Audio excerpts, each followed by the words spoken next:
ক্লায়েন্টের পছন্দ আর আমার পছন্দ যখন মিলে যায় তখন আমার থেকে খুশি তো মনে হয় কেউ হয় না।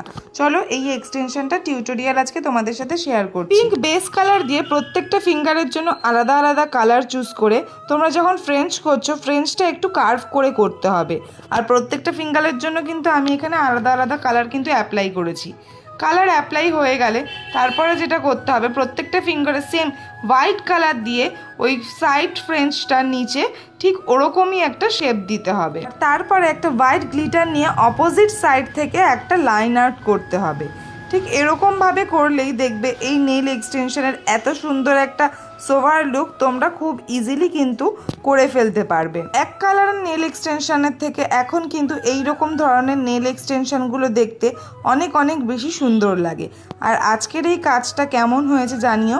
আর এই কাজটা আজকের অফার প্রাইসে ওর পড়েছে 349 অনলি।